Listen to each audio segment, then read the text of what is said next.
Premier livre de Samuel, chapitre 2. Donc cette conférence concerne la courbe exponentielle de la fin du monde. Et vous avez donc sur l'écran le sablier, et vous allez voir évidemment que le temps est très court, évidemment, et que nous avons besoin de nous préparer. 1 Samuel chapitre 2 et le verset 9 et 10. La parole de Dieu dit, il gardera les pas de ses bien-aimés, mais les méchants seront anéantis dans les ténèbres, car l'homme ne triomphera point par la force. Les ennemis de l'Éternel trembleront. Du haut des cieux, il lancera sur eux son tonnerre. L'Éternel jugera les extrémités de la terre. Il donnera la puissance à son roi. Il relèvera la force de son oint. Et son oint, c'est évidemment son Fils, qui est Jésus-Christ. Amen et Amen. Seigneur, nous sommes devant toi ce soir, nous te bénissons pour le rassemblement de tes enfants et de ceux qui cherchent, Seigneur, la vérité. Nous te prions, Seigneur, que tu puisses bénir abondamment ces instants précieux que nous voulons passer en ta présence. Je te demande de bénir ceux qui sont venus de proche ou de loin, Seigneur, et qui ont délaissé leurs activités normales, Seigneur, hebdomadaires, pour venir dans ce lieu, entendre le message, cette conférence concernant, Seigneur, les événements que tu nous as déclarés, qui devaient arriver à la fin des temps.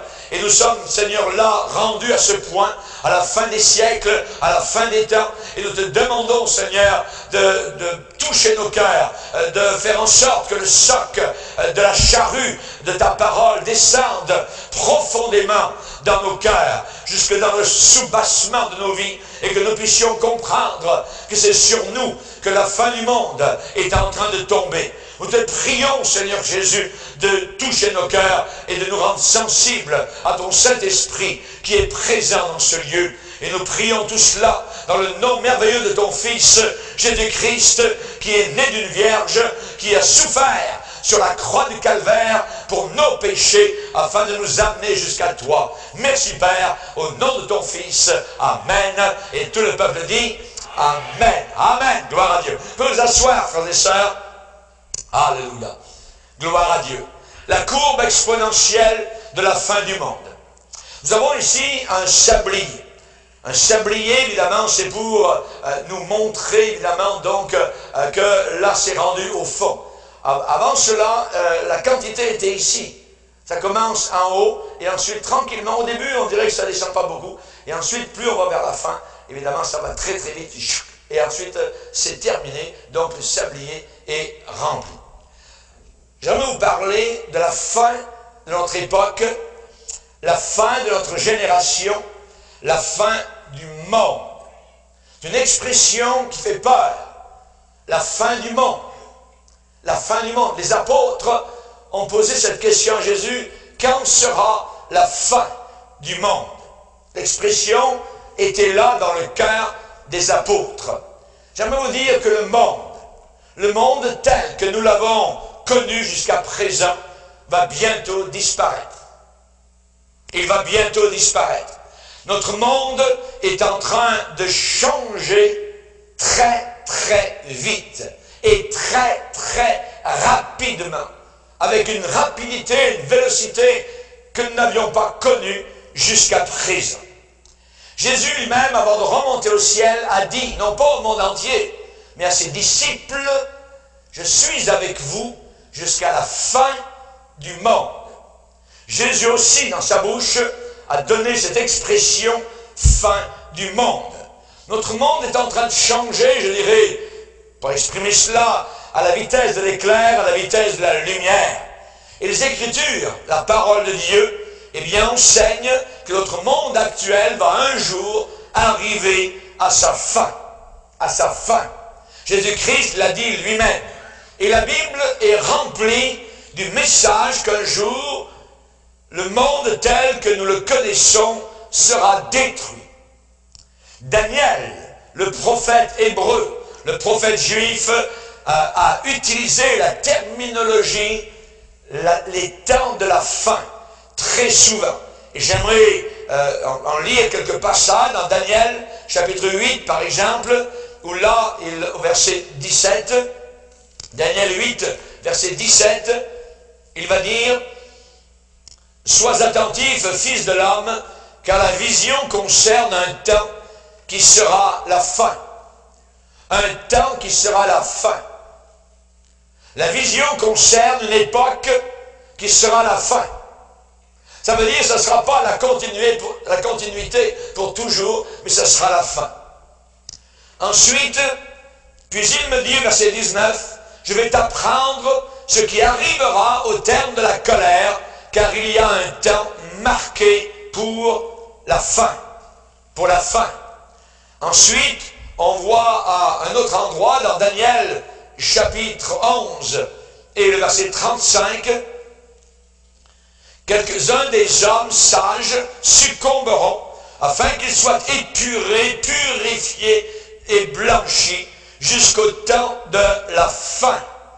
Car elle n'arrivera, c'est-à-dire la fin n'arrivera qu'au temps marqué. » Verset 40, un peu plus loin, « Au temps de la fin, le roi du Midi se heurtera contre lui. » Un peu plus loin, chapitre 12, verset 4, « Toi, Daniel, tiens secrètes ces paroles et scelle le livre jusqu'au temps de la fin. » Plusieurs, ça veut dire beaucoup de personnes, alors le liront. Ce qui veut dire que de plus en plus de gens vont lire la Bible.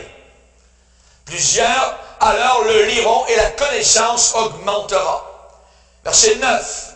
« Va, Daniel, car ces paroles seront tenues secrètes et scellées jusqu'au temps de la fin. » Verset 13. « Et toi, marche vers ta fin, tu te reposeras et tu seras debout pour ton héritage à la fin des jours. » Jésus a dit qu'il faut persévérer jusqu'à la fin. Jusqu'à la fin. Alors, Jésus a dit, viendra la fin. L'apôtre Paul a employé l'expression, on le retrouve souvent chez les apôtres, dans les derniers jours. Ça veut dire dans les jours de la fin. Dans les jours finaux, avant que ce ne soit vraiment terminé et que, je dirais, le rideau tombe totalement sur la scène du monde entier avec les mots inscrits « fin ».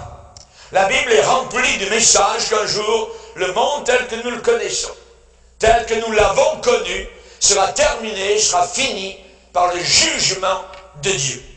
Par le jugement de Dieu.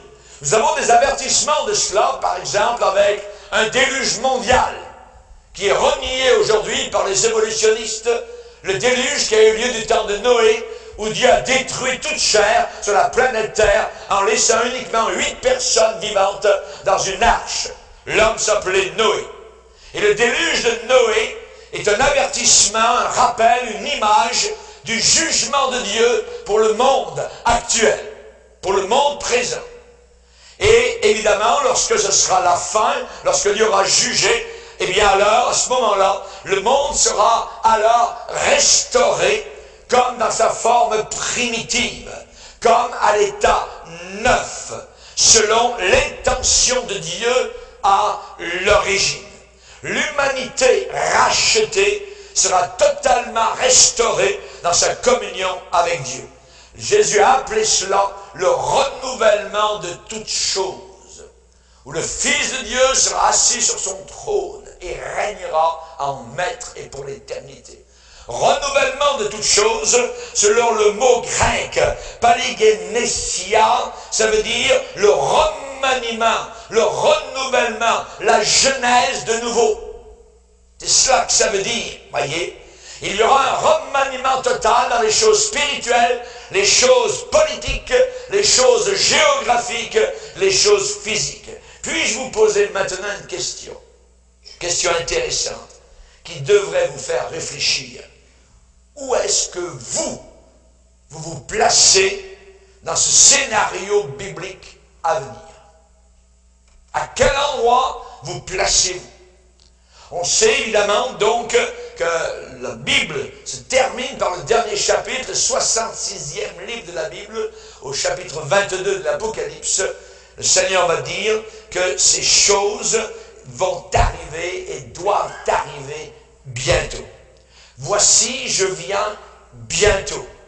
Ne scelle pas, Jean, les paroles de la prophétie de ce livre, car le temps est proche. Voici encore, je viens bientôt, et ma rétribution est avec moi. Celui qui atteste ces choses dit oui, je viens bientôt. Ça, tout cela est dans un seul chapitre, le dernier de toute la Bible. J'aimerais vous dire que soudain, il va arriver une chose. C'est qu'il n'y aura plus de temps. Il n'y aura plus de temps. Nous aurons écoulé la totalité du temps que Dieu nous a accordé. Les Écritures l'enseignent. Jésus-Christ l'a dit. C'est que ce siècle actuel, cet âge présent, va arriver à sa fin. Et Dieu, dans le prophète Ésaïe, va dire qu'en ce temps-là, je hâterai ces choses. Le Seigneur va permettre une rapidité d'événements fulgurants et le païen n'y comprendra rien du tout. Le chrétien verra l'accélération fulgurante des événements. Le sablier bientôt sera totalement rempli. En latin, il y a une expression que j'ai vue dans le sud de la France sur un ancien cadran solaire, tempo fugit. Ça veut dire le temps s'enfuit, le temps fuit, le temps disparaît, le temps passe très rapidement. Le docteur John Walwood, qui est un érudit biblique, qui est un théologien conservateur, un savant bibliste, a dit, et je cite, « Actuellement, il y a beaucoup d'indications qui existent pour nous montrer que l'histoire humaine est en train d'atteindre un sommet, son plus haut point dans les événements de la fin des temps. » Ceux qui connaissent Dave Hunt, je le cite, il a déclaré « Seulement la Bible, et uniquement la Bible peut prédire des siècles à l'avance, et même des milliers d'années à l'avance, les événements majeurs de l'histoire du monde. Ces nombreuses prophéties identifient au-delà de tout doute le seul Dieu véritable et la Bible comme étant son unique révélation à l'humanité. Il a dit, nous vivons actuellement à la fin des temps. Elwood McQuaid a dit, je cite, nous vivons maintenant dans les derniers jours des derniers jours. C'est quoi la courbe exponentielle? La courbe exponentielle, c'est cela. C'est une courbe que vous voyez actuellement, qui pendant un certain nombre d'années, voyez, est restée assez basse, et tout d'un coup, vers la fin des temps, est en train de monter rapidement en une seule, je dirais, génération. Tout monte. Ça a pris des millénaires avant que ça monte, et tout d'un coup, tchouk, courbe exponentielle. Voyez, dans le Larousse, pour exponentielle, qui se rapporte aux exposants des quantités. Je vais vous donner un exemple pour que vous puissiez comprendre cela. Le lys, vous connaissez la fleur, le lys? Le lys pousse dans un marais, généralement. Dans les conditions idéales, suivez-moi bien ce soir, dans les conditions idéales, les lys doublent chaque jour. Chaque jour, chaque 24 heures, il y a le double de lys dans le marais. Le 30e jour, si la pièce d'eau, la mare, voyez l'étang, est recouverte totalement de lys, complètement, ça signifie quoi? Ça signifie qu'elle était seulement à moitié recouverte 24 heures auparavant. Le 29e jour, il n'y en avait que la moitié, puisque le lys double chaque jour. Donc le dernier jour, pouf, voyez, tout s'est rempli. Vous comprenez? Ça, on appelle ça exponentiel. Voyez, exponentiel. Un autre exemple. Une bactérie dans un récipient de verre. Si une seule bactérie est placée dans un récipient à 11 heures, une seule bactérie est placée. Elle est placée là le matin. Maintenant, si la bactérie se multiplie en doublant à chaque minute. Toutes les minutes, ça double, voyez. Et si le récipient est rempli de bactéries à midi, voyez, ça signifie qu'il était à moitié plein, à quelle heure? À 11h59. À 11h59, il était à moitié plein. Et à midi, pouf, tout s'est rempli. Puis ça double chaque minute. C'est une courbe exponentielle. Voyez? Ça prend du temps. Touc. Vous pouvez plier un morceau de papier. Un autre exemple. Vous pliez un morceau de papier en 2 plis. Voyez? 2 plis. 4 plis. 8 plis. Voyez? Vous le pliez de plus en plus. Voyez? Il est vrai que c'est impossible de le plier 60 fois. Voyez?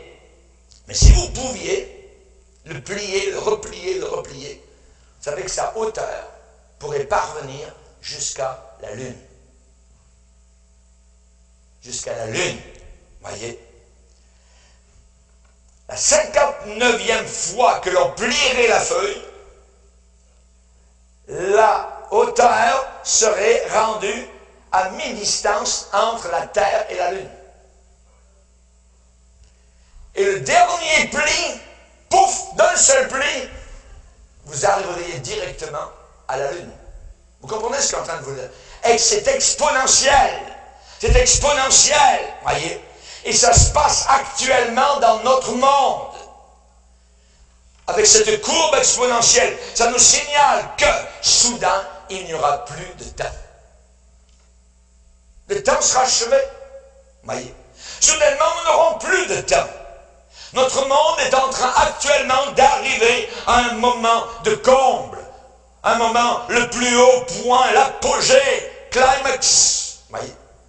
Donnez un autre exemple, un dernier exemple. Je sais que vous avez compris, mais vous comprenez bien. Est-ce que vous préféreriez, voyez, est-ce que vous préféreriez entre les deux choix? Une sainte qui double pendant un mois, pendant 30 jours, ou bien avoir directement dans votre poche 50 000 $. Oh! Ah, il y a des gens qui sont intelligents. Il y a des gens qui sont intelligents, voyez. Pourquoi? Parce que le premier jour, vous aurez une sainte dans votre poche. Le deuxième jour, vous aurez quoi? 2 saintes, voyez. Le 6e jour, vous auriez 3,20 $. 3,20 $. Le 10e jour, vous aurez 51 $. Le 13e jour, 409 $. Ouais. Maintenant, le 17e jour, vous auriez 6553 $ dans votre poche. Ouais, vous allez dire, ben, c'est loin des 50 000. Voyez? Le gars qui a pris les 50 000, c'est mieux que moi. Voyez? Mais le 20e jour, vous arriveriez à 52 000 $ dans votre poche. Et saviez-vous ce que vous auriez le 29e jour? Vous auriez 26 millions dans votre poche. 843 $. Ouais. Et le 30e jour, vous auriez 53 millions dans votre poche. Vous comprenez la courbe exponentielle? Ça veut dire que c'est à la fin que ça se passe. C'est à la fin que se trouve la rapidité, le doublage, vous voyez, des choses. La vélocité avec les choses, donc, sont en train d'arriver. J'aimerais vous dire qu'actuellement, nous avons quelque chose qui se passe. C'est que la prophétie biblique s'accomplit. Elle est sous nos yeux, actuellement. La prophétie biblique se réalise. Voilà une preuve absolue que la parole de Dieu, eh bien, c'est la Bible. Dieu connaît la fin depuis le commencement. Dans Ésaïe 46, il dit, j'annonce dès le commencement ce qui doit arriver et longtemps à l'avance, ce qui n'est pas encore accompli. Il y a plus de 2500 ans, le Saint-Esprit a parlé au travers du prophète Daniel pour prédire les événements qui se passent sous nos yeux dans notre propre génération aujourd'hui. Toi, Daniel, tiens secrète ces paroles, scelle le livre jusqu'au temps de la fin. Alors, à ce moment-là, plusieurs le liront et la connaissance augmentera. Notez la phrase, jusqu'au temps de la fin. Il y a une fin qui arrive à ce monde actuel. Et ce temps de la fin est proche. Je crois que l'information qui suit va rendre cela très très clair à vos yeux. Toutes les courbes exponentielles que l'on voit à différents niveaux dans notre monde contemporain ne pourraient pas être étudiées, je dirais, en si peu de temps, évidemment, comme ce soir dans cette conférence. Mais on va en prendre quelques-uns cependant. Prenez les voyages et les voyageurs. Les paroles de Jésus qui ont été données à Daniel il y a 2500 ans. Daniel 12, verset 4, la prophétie dit « Plusieurs courront ici et là. » Plusieurs courront ici et là. Et j'aimerais vous dire que vous n'avez qu'à aller aujourd'hui dans un aéroport et vous allez voir les gens courir. D'un continent à l'autre, d'un voyage à un autre, d'un avion à un autre. Plus nous approchons de la fin des temps, la vitesse de voyage sera grandement augmentée. À l'époque de Daniel, un chameau voyageait à environ 13 km à l'heure. Ouais. 13 km à l'heure. En 1880, les locomotives ont commencé à être lancées sur les rails de fer. La vitesse maximum en 1880 était de 160 km à l'heure. 160 km à l'heure.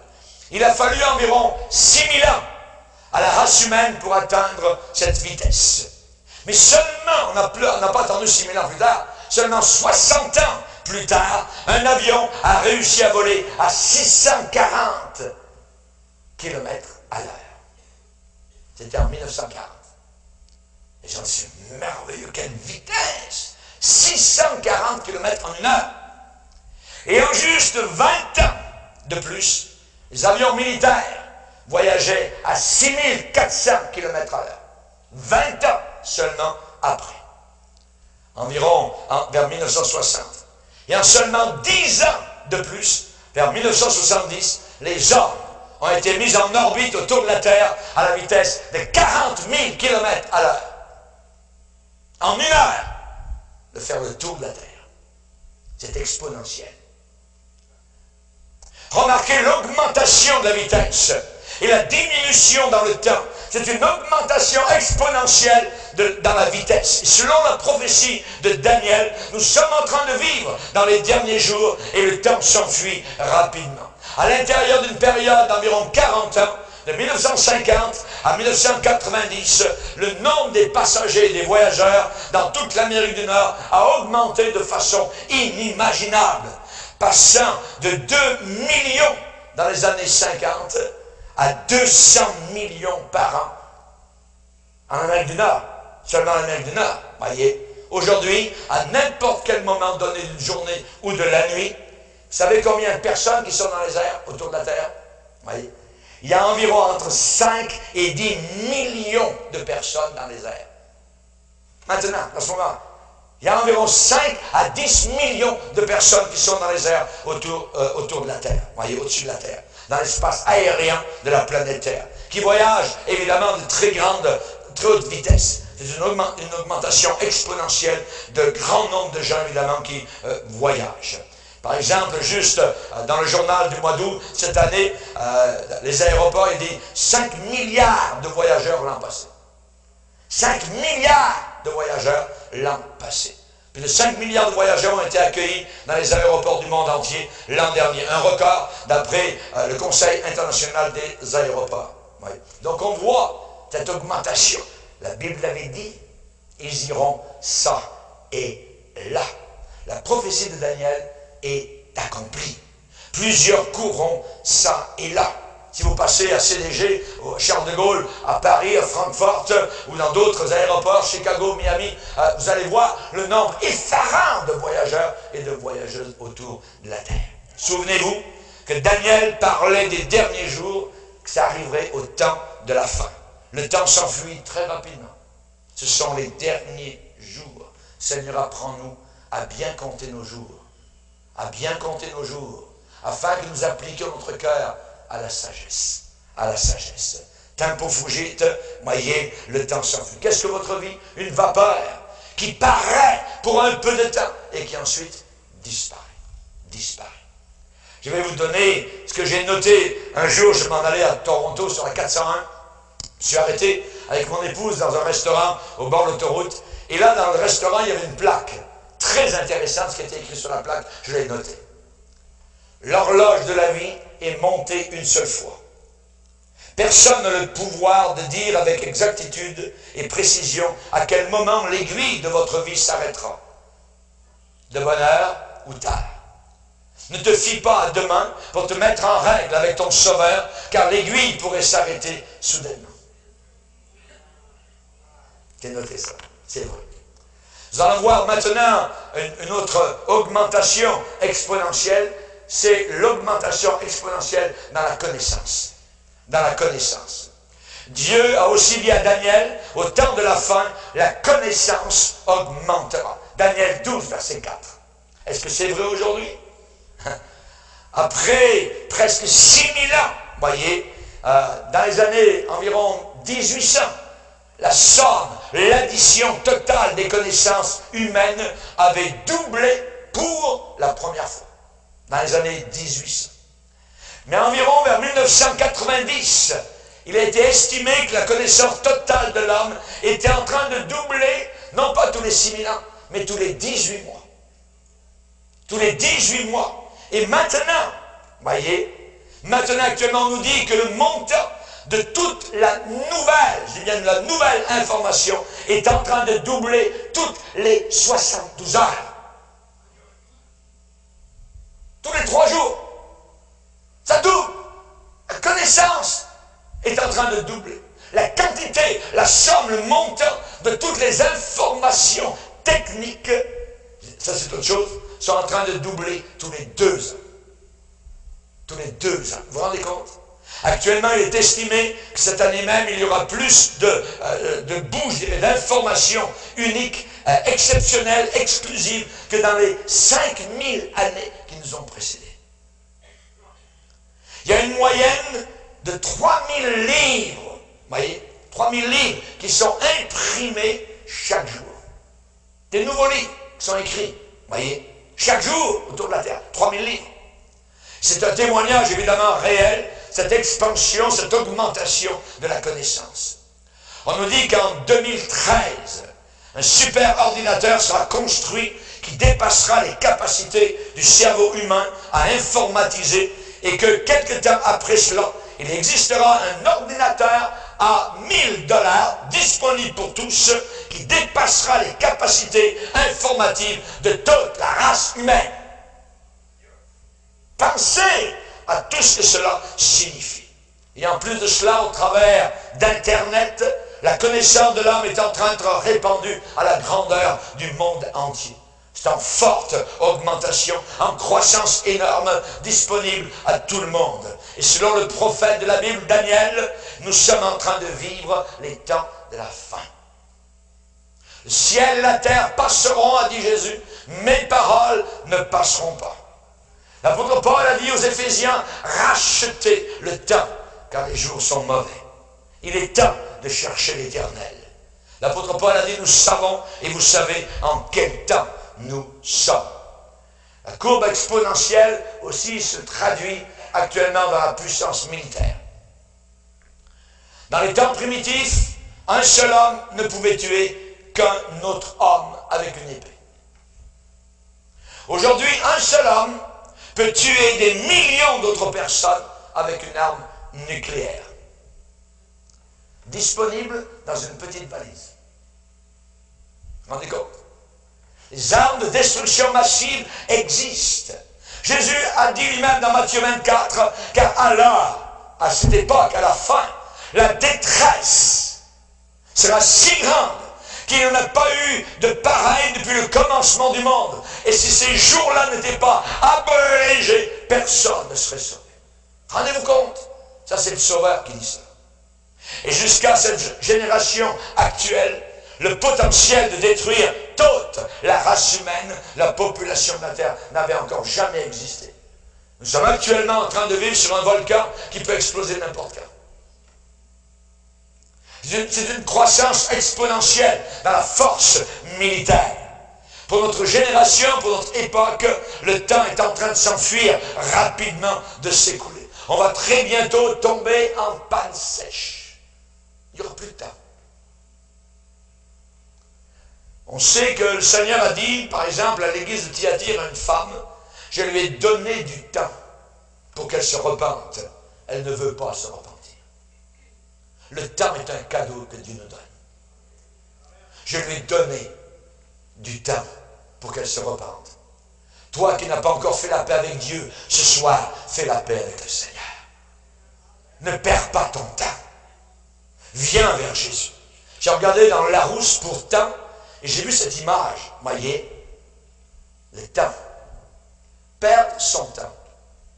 Le monsieur est assis sur un sablier en train de regarder la télévision. Et le temps passe. Voyez?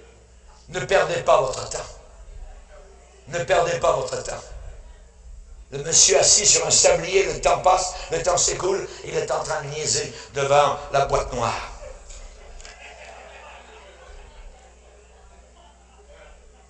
Samson a eu du temps.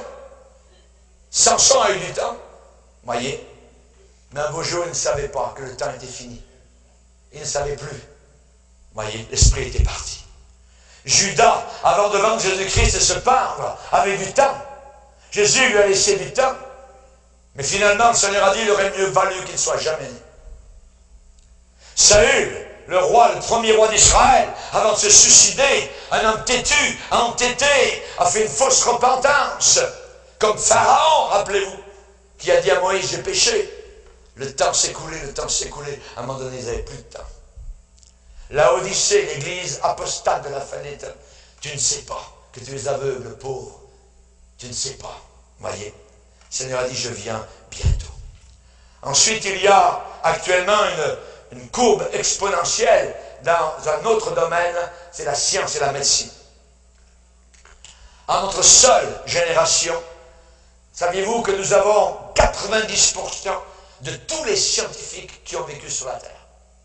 Actuellement, là maintenant, vivant sur la Terre, nous avons en une seule génération 90% de tous les scientifiques qui ont vécu sur la Terre.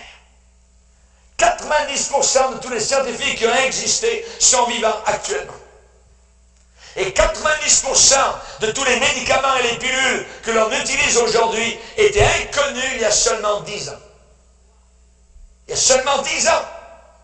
L'utilisation actuellement de la thérapie génétique pour guérir les maladies, voyez, l'utilisation de nouvelles conditions médicales sont actuellement dans un avenir très très proche et sont déjà à l'horizon. C'est une augmentation exponentielle, une croissance exponentielle.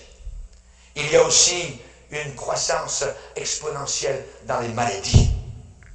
Il y a 40 ou 50 ans, plusieurs grandes découvertes et avances ont été faites dans le domaine médical.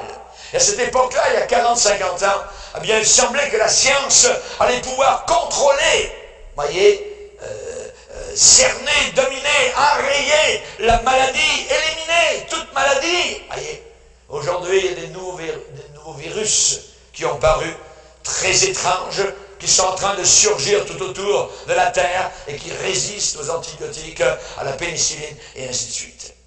Vous savez que nous avons 5000 virus que nous avons catalogués, qui sont en filière, et sur, je dirais, ces virus, ces 5000 virus, il y en a 96% que nous connaissons très peu de choses ou rien du tout. Rien, 96%. Les médecins ne connaissent absolument rien sur les nouveaux virus. Ne vous confiez jamais dans les hommes. pour votre salut, pour votre délivrance, pour votre guérison. Les hommes ne réussissent même pas depuis des dizaines d'années à enrayer les maladies MTS, transmises sexuellement, ou même le sida. Maudit soit l'homme qui place sa confiance dans l'homme, qui prend la chair pour son appui et qui ne regarde pas vers l'Éternel. Et béni soit l'homme qui regarde vers l'Éternel, qui place sa foi totale dans le Seigneur. Rappelez-vous, Jésus, lui qui a porté lui-même nos péchés en son corps sur le bois, afin que, mort au péché, nous vivions pour la justice. Alléluia. Merci Seigneur. Nous étions auparavant des brebis errantes, chacun suivait sa propre voie. Et maintenant, va dire Pierre, vous êtes retournés vers le pasteur et le gardien de vos âmes. Ensuite, croissance exponentielle de la population. C'est inimaginable. Durant les jours de l'Empire romain, savez-vous combien il y avait de personnes sur la planète Terre? Environ 250 millions de personnes sur la planète Terre du temps de l'Empire romain des Césars. Oui. La population mondiale a beaucoup augmenté depuis. Vers l'année 1800, nous étions 1 milliard de personnes sur la planète. En 1800. En 1950, on a atteint 2 milliards. On a doublé. En seulement 150 ans. En 1970, seulement 20 ans plus tard, nous étions déjà rendus 3 milliards.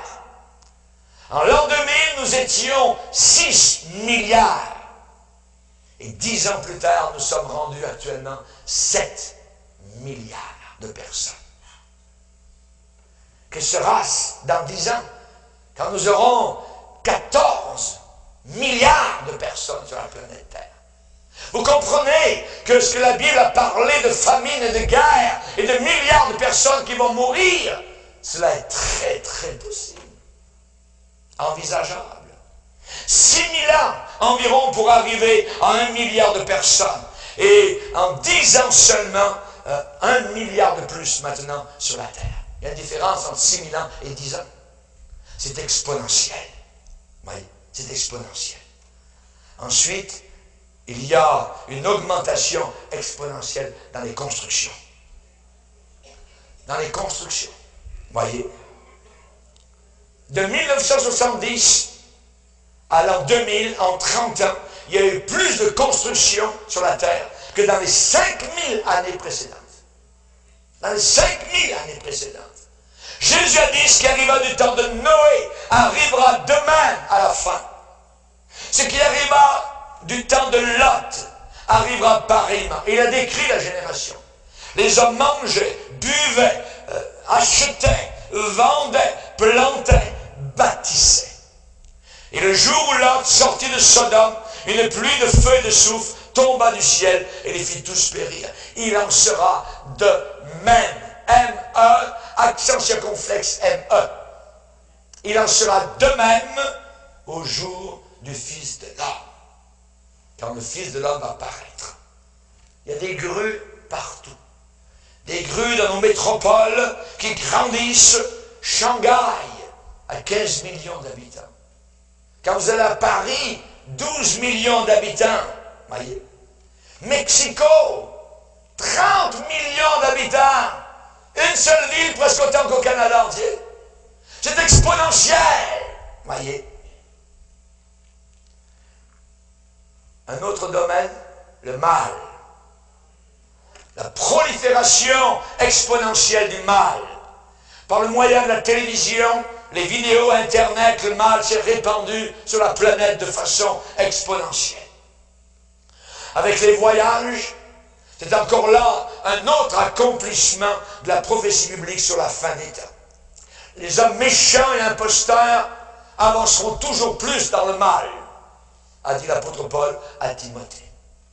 Paul a dit à Timothée, sache que dans les derniers jours, il y aura des temps difficiles.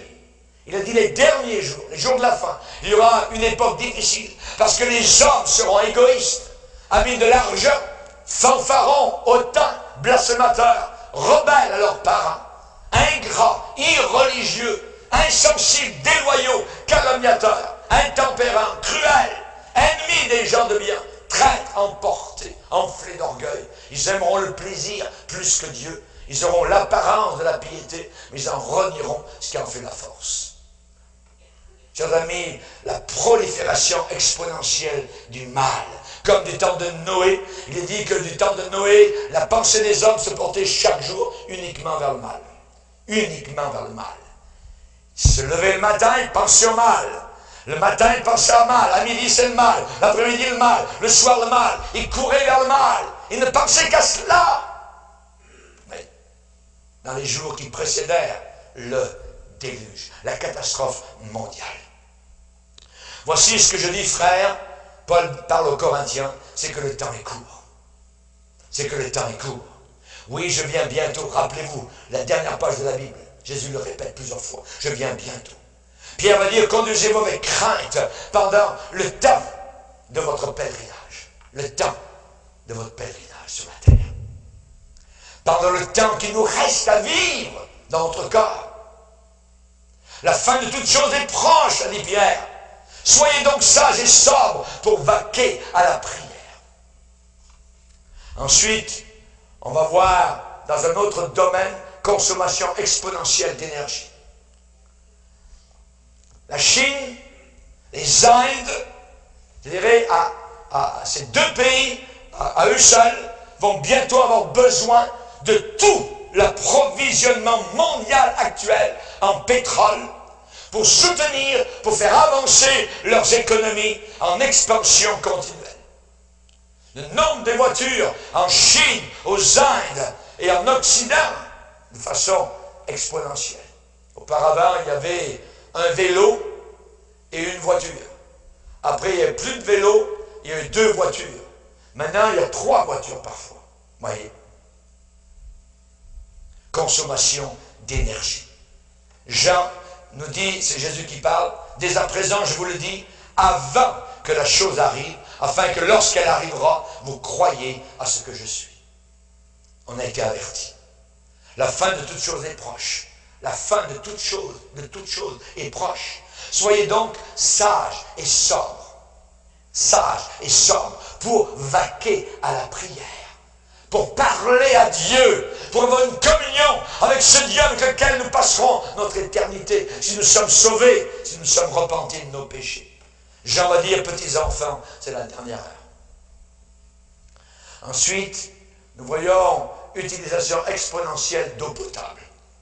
Voyez? Vous savez que 40%, c'est beaucoup, 40% de toute l'Asie va bientôt manquer d'eau.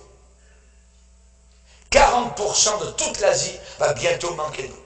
Le docteur Larry Spargimino, et je cite, a déclaré, selon la courbe exponentielle en mathématiques, l'humanité va découvrir soudainement et tout d'un coup que le temps s'est enfui, que le temps est fini, que c'est la fin des temps, les derniers jours au temps de la fin. Vous savez en quel temps nous sommes. C'est l'heure de vous réveiller en fin du sommeil, car maintenant le salut est bien plus près de nous que lorsque nous avons cru. Encore un peu de temps, celui qui doit venir viendra, il ne tardera pas, et mon juste vivra par la foi. Amen. Alléluia. Dieu va poser la question à quiconque, qui, comme moi, fait des prédictions? Ésaïe 44, verset 7. Qui, comme moi, fait des prédictions? Qui le déclare et me le prouve? Seigneur, attendez, qui se lève? Vas-y, fais tes prédictions. Oui. Le temps des douleurs de l'enfantement et du retour de Jésus-Christ. Jésus a dit que nous ne pouvons pas savoir le temps exact de son retour pour son Église. L'enlèvement va avoir lieu soudainement sans aucun avertissement. Et comme on nous interdit, comme le Seigneur nous défend totalement de connaître le temps de l'enlèvement, alors toute date et toute spéculation est folie. Personne ne sait. C'est le Seigneur lui-même qui l'a dit. Évidemment, on nous empêche, le Seigneur nous empêche de savoir le jour et l'heure. Mais cependant, Jésus nous a encouragés à comprendre, à discerner l'époque de son retour. Le friend time. Voyez, de son retour, le cadre général dans lequel, la génération dans laquelle il va revenir. Mais Jésus a décrit lui-même les conditions qui prévaudrait, donc qui serait en place, bien là, bien visible, juste avant son retour en gloire sur les nuages pour venir chercher son Église. Et exactement comme la naissance d'un bébé approche, une maman qui est enceinte, soudain va souffrir des douleurs de l'enfantement. Soudain, c'est une contraction douloureuse, et la femme peut pousser un cri, et ensuite, ça s'arrête. Peut-être la prochaine douleur sera dans 2 heures, dans 3 heures. Ouais. Et ensuite, un peu plus tard, une nouvelle douleur, et encore plus grave, plus intense. Et ensuite une troisième plus proche, et une quatrième plus rapprochée, jusqu'au moment où le bébé sort, et c'est le moment de la naissance. Ce que vous voyez autour de vous, ce sont les douleurs d'un enfantement. Il y a quelque chose qui se passe, il y a un tourment, il y a un ouragan, il y a une destruction, il y a une économie qui chute, et ensuite, oh, tiens, ça revient. Mais ça, ensuite, il y a encore, ça revient. C'est les douleurs de l'enfantement. Le Seigneur a dit que ce ne serait que le commencement. Voyez. Donc les douleurs se multiplient en fréquence et aussi en intensité. En intensité. Auparavant, nous n'avions pas des tempêtes avec 120 km à l'heure de vent, voyez. Mais aujourd'hui, on peut arriver à 200 km à l'heure. L'intensité, Dieu parle, voyez. C'est Dieu qui parle. Mais les gens ne veulent pas parler de Dieu, ils veulent parler d'environnement, de mère-terre, voyez. C'est Dieu qui est en train de commencer à juger cette planète. Et ces jugements ne sont pas destinés vers son Église, vers ses enfants qui l'aiment, mais vers les païens pour essayer d'en réveiller le plus possible avant que ce ne soit trop tard. Voyez. Cela ne sera que le commencement des douleurs de l'enfantement, évidemment. On nous dit que les derniers jours seront la queue finale d'une courbe d'activité exponentielle. Et Jésus a mentionné évidemment une grande variété de signes dans 4 domaines. Dans le domaine spirituel, dans le domaine naturel, dans le domaine de société et de politique mondiale. Vous verrez ces signes. Paul a dit dans l'Épître aux Romains, nous savons que jusqu'à ce jour, la création tout entière soupire et souffre les douleurs de l'enfantement. On dirait que la création rejette le péché de l'homme, qui est si méchant actuellement sur la terre, et qui va devenir encore plus méchant jusqu'au jugement total. Et ça dit, ce n'est pas elle seulement, nous aussi. Nous soupirons en nous-mêmes en attendant l'adoption, la rédemption de notre corps. Le vrai chrétien aujourd'hui soupire, ne veut pas rester sur la terre. Il veut s'en aller, et le plus tôt possible sera le mieux. Alléluia. Amen. Gloire à Dieu. Jésus a dit que ces signes seraient comme les douleurs d'un enfantement. Plus nous approchons du temps de son retour, plus ces signes deviendront plus fréquents et plus intenses. Ça veut dire qu'il y aura de plus en plus de tremblements de terre et ils seront de plus en plus forts en intensité. Il y aura des famines grandes, il y aura des pestilences, il y aura des guerres. Et ça va augmenter en fréquence et en intensité. Et depuis plusieurs dizaines d'années, nous avons remarqué une augmentation des calamités, des désastres. Et cependant, je dirais, depuis juste quelques années, eh bien, ces calamités ont été vraiment dévastatrices, terribles et effroyables. L'aube du nouveau millénium, depuis l'an 2000, c'est-à-dire le début du XXIe siècle, semble être le commencement de ce que nous croyons être les douleurs de naissance majeures, principales, les plus importantes. On va lire un passage dans Jean chapitre 16. Jésus en a parlé lui-même. Jean chapitre 16, verset 19. Jésus connut qu'ils voulaient l'interroger, il leur dit, vous questionnez les uns les autres sur ce que j'ai dit, encore un peu de temps et vous ne me verrez plus. Et puis encore un peu de temps et vous me verrez. En vérité, je vous le dis, vous pleurerez et vous vous lamenterez et le monde se réjouira. Voyez, c'est exactement ce qui se passe pour les vrais chrétiens. Vous pleurerez, vous vous lamenterez et le monde se réjouira. C'est la fête, c'est le parti. Ouais, on est libérés. Vous serez dans la tristesse, mais votre tristesse se changera en joie. Et ensuite, Jésus emploie donc l'exemple de la femme enceinte, donc les douleurs d'enfantement. La femme, lorsqu'elle enfante, éprouve de la tristesse parce que son heure est venue. Mais lorsqu'elle a donné le jour à l'enfant, elle ne se souvient plus de la souffrance à cause de la joie qu'elle a de ce qu'un homme est né dans le monde. Vous donc aussi, vous êtes maintenant dans la tristesse, mais je vous reverrai. Et votre cœur se réjouira, et nul ne vous ravira votre joie. Amen. Je vous promets, alléluia, que vous oublierez votre tristesse, alléluia, d'ici-bas sur cette terre. J'aimerais vous parler de ce qui est arrivé, alléluia, depuis 2000 ans. Septembre 2000 ans. Vous allez voir la courbe exponentielle. En septembre 2001, il y a eu des bombardements, je dirais, suicidaires, qui ont proliféré comme jamais auparavant, spécialement au Moyen-Orient. Et le 11 septembre, il y a eu les attaques, donc aux États-Unis, contre le World Trade Center, plus de 3000 morts. 2000 ans. Mars 2003, la deuxième guerre d'Irak a commencé, avec des centaines de milliers de morts.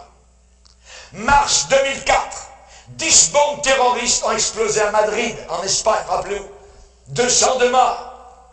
En décembre 2004, tremblement de terre, magnitude 9, a donné la naissance à un tsunami dans l'océan Indien, 250 000 morts. Juillet 2005, 4 explosions ont ébranlé la ville de Londres, la grande métropole. En août 2005, le cyclone Katrina a fait 200 milliards de dollars de dommages aux États-Unis. En octobre 2005, tremblement de terre au Cachemire, au Pakistan, 55 000 morts. En octobre 2005, le même mois, le cyclone Wilma, un ouragan le plus intense jamais arrivé dans l'océan Atlantique. Mars 2006, cyclone Larry, tempête la plus forte depuis 1974, elle a frappé l'Australie. Juillet 2006, ça en est passé. Un typhon Somai, appelé Somai, la tempête la plus intense, a frappé la Chine depuis 1956. Et en juillet 2006, Israël a lancé une guerre de 34 jours, avec raison, contre le Hezbollah. En octobre 06, la Corée du Nord a fait exploser une bombe atomique. En novembre 06, le Japon a été frappé par une tornade la plus forte de son histoire. En novembre 06, l'Australie était étouffée, suffoquée dans sa pire sécheresse depuis 1000 ans. Depuis ce temps-là, on a vu évidemment certains tremblements de terre, très dévastateurs, qui ont tué des milliers de personnes. Les tremblements de terre sont définitivement en progression. Il y a eu un tremblement de terre dévastateur en Chine, désastreux au Pakistan, Haïti, 300 000 morts, janvier 2010, au Chili, un deuxième tremblement de terre dévastateur en Chine, et rappelons-nous récemment, une éruption volcanique très importante en Islande, 100 000 vols d'avions en Europe cloués au sol. C'est Dieu qui parle. C'est le Seigneur qui parle. Nous avons vu des milliers tués par les attaques à la bombe, les terroristes, sans précédent actuellement dans l'histoire de l'humanité. Au Moyen-Orient, en Afrique, en Côte d'Ivoire, en Ouganda, en Angola, au Rwanda, au Soudan, au Libéria, au Kenya, en République du Congo, en Libye, voyez, on voit que tout est en train d'aller dans le même sens que je suis en train de vous donner ce soir. En 2010, ça n'a pas été la sécheresse terrible en Australie, ça a été des pluies diluviennes dans le Queensland. Le contraire, Dieu parle. Rappelez-vous la fuite, le désastre du pétrole dans le golfe du Mexique, du jamais vu. Du pétrole qui sortait depuis 1,6 km en bas, depuis le fond de la mer. Et les hommes avaient de la misère à boucher ça. Rappelez-vous le tsunami au Japon, dernièrement, 20 000 morts. L'eau était chargée de nucléaire. Ils en ont mis des tonnes et des tonnes d'eau directement, de l'eau qui était chargée de nucléaire directement dans l'océan Pacifique. Nous avons aussi le spectre d'armes nucléaires entre les mains de certains pays radicaux. L'Iran se vante actuellement de posséder la bombe atomique. Et il veut l'envoyer contre le monde occidental. Et surtout contre Israël.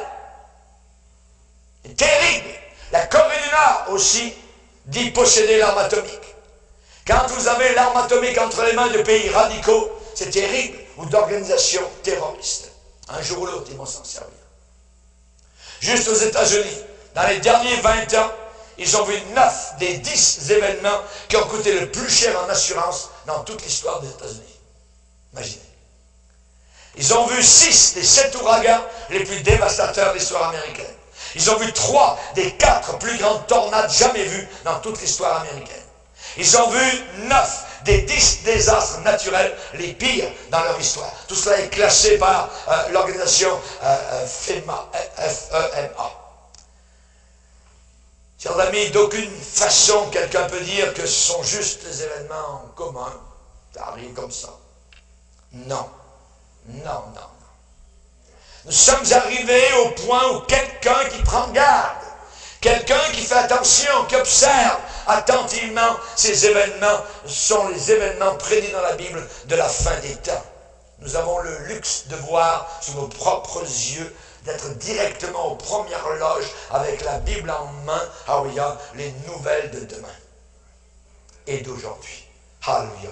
Merci Seigneur. Voyez. Évidemment, j'ai remarqué que les gens semblent avoir un problème pour garder ces calamités à l'esprit avec une perspective de fin des temps. Faire attention à ce que notre cœur ne s'endurcisse pas en voyant ces choses-là. Et on s'habitue. Tout à l'heure, ce sera un autre tsunami quelque part. Ce sera d'autres 200 000 morts. Voyez, et ainsi de suite. Il ne faut pas s'habituer. Il faut dire, Dieu est en train de parler. C'est le doigt de Dieu. Ce n'est pas les événements, ce n'est pas les changements climatiques, quoi que ce soit. C'est Dieu qui parle. C'est Dieu qui bouleverse. Comme il a déclaré dans Hébreu, où il dit, à la fin des temps, j'ébranlerai tout. Non seulement la terre, mais les cieux. Et nous pouvons redescendre rapidement au Moyen-Âge en l'espace d'un seul instant. Exactement comme l'électricité s'est arrêtée.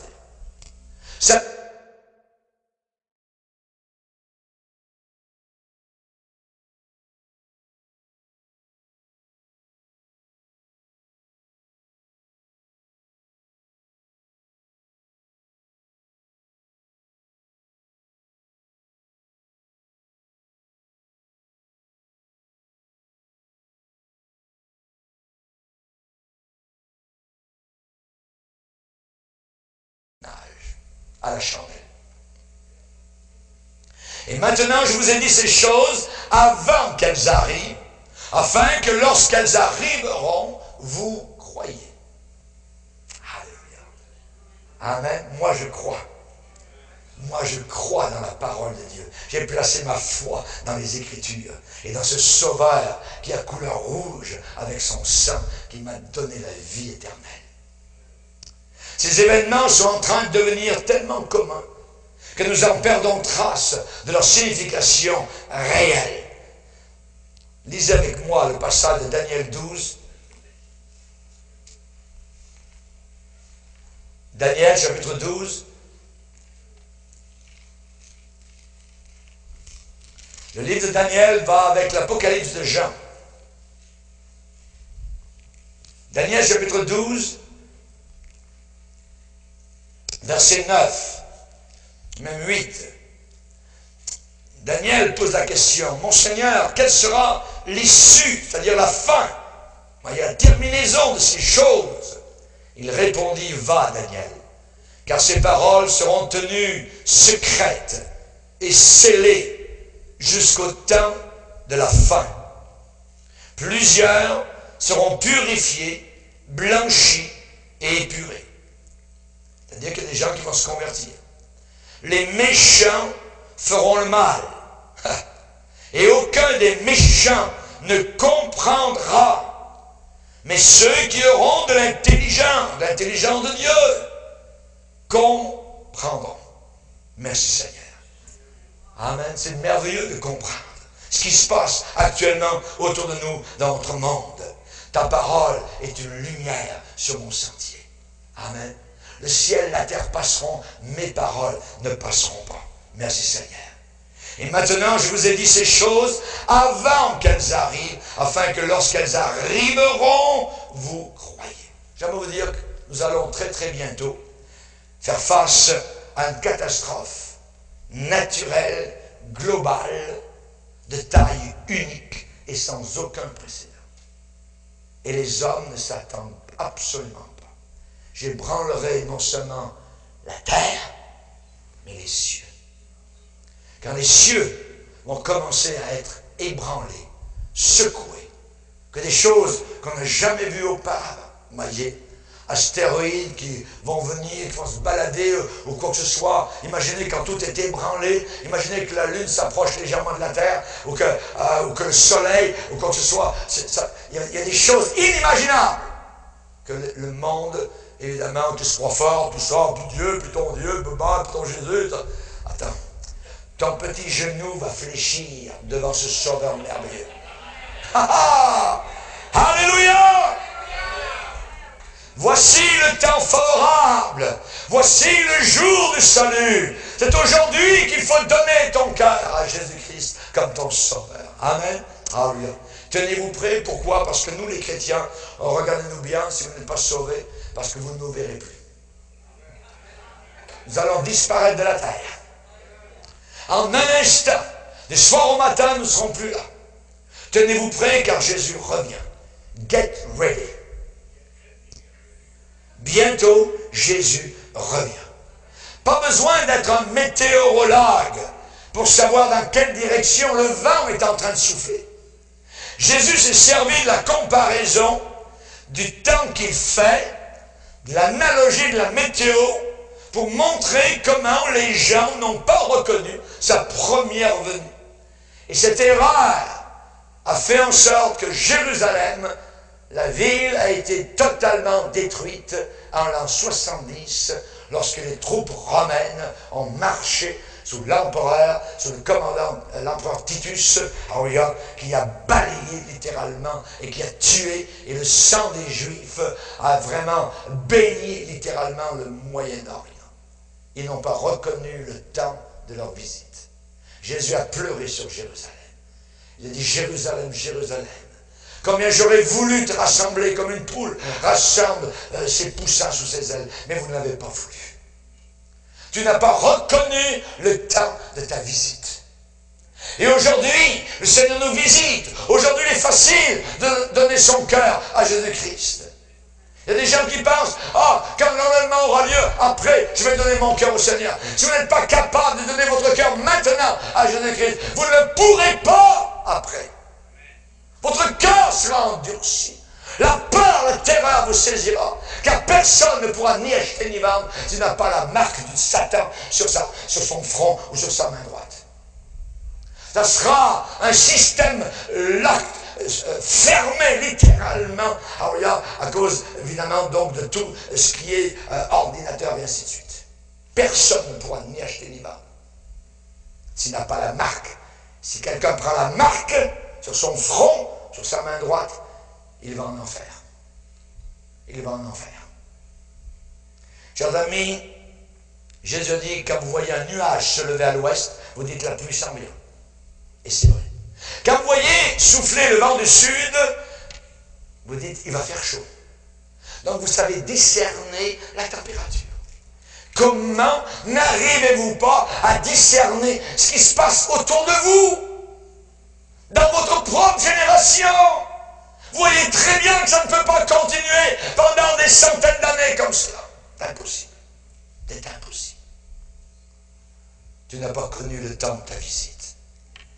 Les fils d'Issachar, dans l'Ancien Testament, Il est dit que ces fils d'Issachar, ils avaient l'intelligence des temps pour savoir ce que devait faire Israël.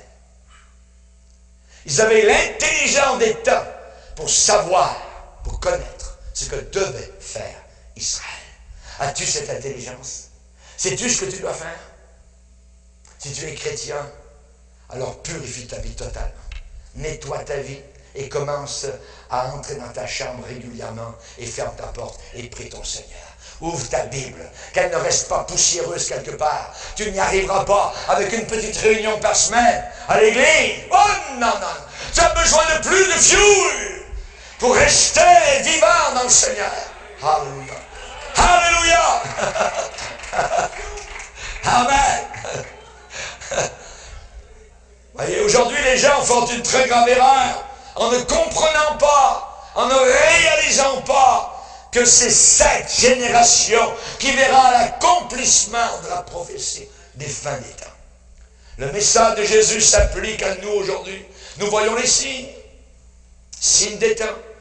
Et si nous ne reconnaissons pas l'avertissement, alors nous sommes exactement sous la même condamnation que ceux qui n'ont pas discerné sa première venue. Voyez? Et pourtant tout était écrit. Tout était écrit. Quand Hérode, ce méchant qui fait tuer les bébés, rappelez-vous dans la région de Bethléem, il a entendu parler un roi, le Messie. Il a fait venir les gens religieux. Et les gens religieux apostats sont venus avec la Bible. Et Hérode a dit, où doit naître le Messie? Ils savaient, ils sont allés voir dans Michée, chapitre 5, et toi, Bethléem, tu ne seras pas la plus petite d'entre les villes de Juda, car de toi sortira pour moi celui dont l'origine remonte au temps de l'éternité. Très bien, les gars, parfait. Il est à la Bethléem. Lui, au moins, il a cru, mais il a fait tuer les bébés. Mais les gens religieux étaient apostats. C'était écrit dans la Bible que Jésus allait venir. Ils ne l'ont pas revu. Non, ils ne l'ont pas reconnu la première fois. Il y a des chrétiens aujourd'hui qui n'attendent même pas le Seigneur. Ils n'attendent même pas le retour de Jésus-Christ. Chers amis, le message de Jésus s'applique à nous aujourd'hui. Aujourd'hui.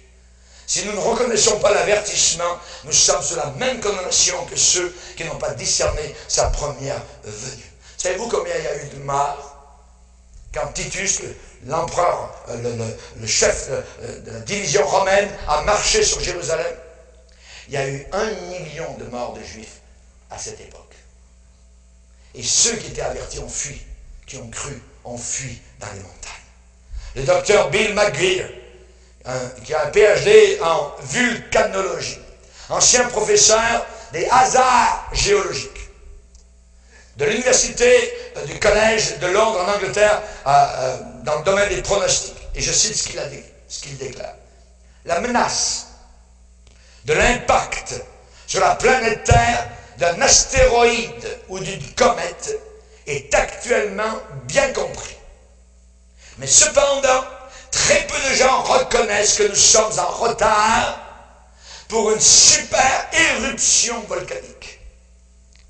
D'autres menaces tectoniques incluent des orages, des tempêtes, des ouragans suffisamment puissants pour dévaster tout un continent entier.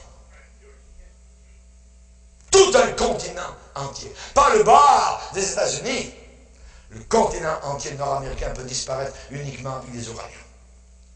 Ainsi dit-il qu'un tsunami géant, c'est-à-dire des immenses vagues de la mer, générées normalement par un tremblement de terre, capable d'oblitérer, de détruire, de renverser, de raser des villes entières autour du Pacifique et dans l'océan Atlantique. On sait ce qui est arrivé au Japon en mars 2011. Psaume 9. Seigneur, des villes que tu as renversées, leur souvenir est anéanti. Des villes. Le Dieu que nous servons n'est pas un petit Dieu. Ce n'est pas le Dieu catholique que nous ont donné l'Église catholique. Non, non, non, non. C'est le Dieu de la Bible. C'est notre Dieu. Lisez votre Bible. Vous allez voir que ce Dieu est plein de grâce, plein d'amour, plein de pardon pour ceux qui viennent à lui. Mais aussi, c'est un Dieu de justice. Et cela, bien souvent, on ne veut pas le savoir. Qu'est-ce qu'on fait? On fait ça. on perd notre temps. On perd simplement notre temps. Voyez, alors qu'on est assis sur le temps qui coule, qui s'écoule. Il faut actuellement se tourner vers le Seigneur, se repentir. Église de Dieu, repens-toi. Repens-toi devant le Seigneur. Pour cette négligence. Les scientifiques, les docteurs, les médias nous avertissent des pires scénarios. Les mêmes que la Bible enseigne sur la fin des temps. Seigneur, nous sommes devant toi ce soir, nous te bénissons pour le rassemblement de tes enfants et de ceux qui cherchent, Seigneur, la vérité. Nous te prions, Seigneur, que tu puisses bénir abondamment ces instants précieux, cette conférence concernant, Seigneur, les événements que tu nous as déclarés, qui devaient arriver à la fin des temps. Et nous sommes, Seigneur, là, rendus à ce point, à la fin des siècles, à la fin des temps, et nous te demandons, Seigneur, de toucher nos cœurs, de faire en sorte que le soc de la charrue de ta parole descende profondément dans nos cœurs, jusque dans le soubassement de nos vies, et que nous puissions comprendre que c'est sur nous que la fin du monde est en train de tomber. Nous te prions, Seigneur Jésus, de toucher nos cœurs et de nous rendre sensibles à ton Saint-Esprit qui est présent dans ce lieu. Et nous prions tout cela dans le nom merveilleux de ton Fils, Jésus-Christ, qui est né d'une vierge, qui a souffert sur la croix du Calvaire pour nos péchés, afin de nous amener jusqu'à toi. Merci, Père, au nom de ton Fils. Amen.